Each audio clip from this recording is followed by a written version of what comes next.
काल जो रथ संध्याकाळी उद्घाटन केला माननीय गोरेताई आणि माननीय सीमन संयम साहेबांनी, त्या ट्रकमध्ये फक्त विठ्ठलाची मूर्ती होती.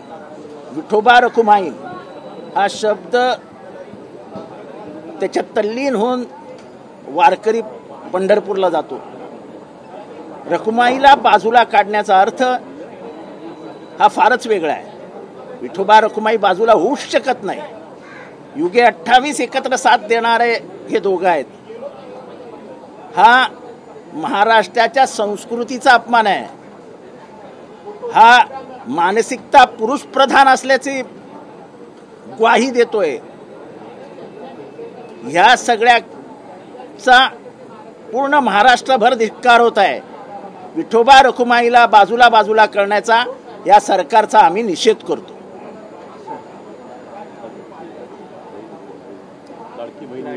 ते काल झालं संपलं. ऐसा है कि महाराष्ट्र में जब भी पंढरपुर के लिए वारकरी निकलते हैं तो उनके मुंह में विठोबा रखुमाई ऐसा कहा जाता है. तुम अपने हाथ से सिर्फ विठोबा की पूजा करोगे और रखुमाई को अलग छोड़ देंगे तो विठोबा को भी पसंद नहीं आएगा. ये कहा जाता है कि 28 युग से ये दोनों वहां है. तो आप सरकार कौन से हालात में ये दोनों को बाजू में करते और विठोबाई को रखुमाई को बाजू में ही कर देते हैं. ये महाराष्ट्र की जनता को पसंद नहीं है. और मी अजून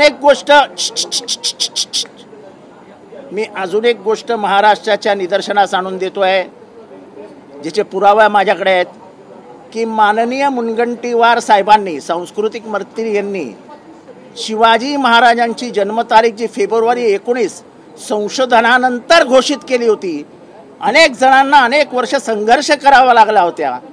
त्यांनी मुनगंटीवार साहेब म्हणतात की ह्याच्या पुढे कुठलीही जन्मतारीख ही तिथीनुसारच होईल.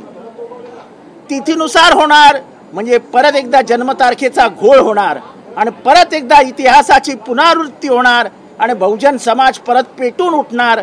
बहुजन समाजाला पेटवून उठण्याचं काम हे सरकार करतंय. बहुजनांना मुद्दात चिमटे काढण्याचं काम हे सरकार करतंय.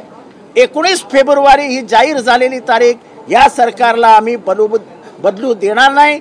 शिवाजी महाराजांचा मृत्यू, शिवाजी महाराजांच्या आईचा मृत्यू, शिवाजी महाराजांच्या आईचा जन्म, शंभूराजेंचा जन्म, शंभूराजेंचा मृत्यू आणि शिवाजी महाराजांचा जन्म आणि मृत्यू हा तिथीनुसार नाही तर जन्मतारखेनुसारच होईल हे आम्ही बजावून सांगतो. शेतकऱ्यांसंदर्भात एक प्रश्न आहे.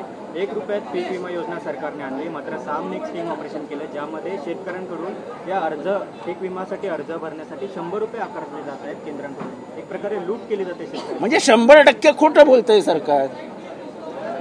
सामनी जे काही स्टिंग ऑपरेशन केलंय, की जे काही स्टिंग ऑपरेशन कुठले तरी समोर येत आहे, त्या सगळ्यांना एकच दिसतंय की सरकार 100% खोटं बोलतंय.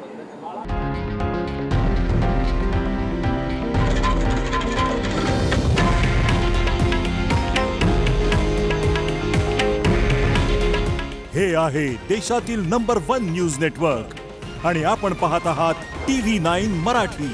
काळजी तुमची, हित महाराष्ट्राचं.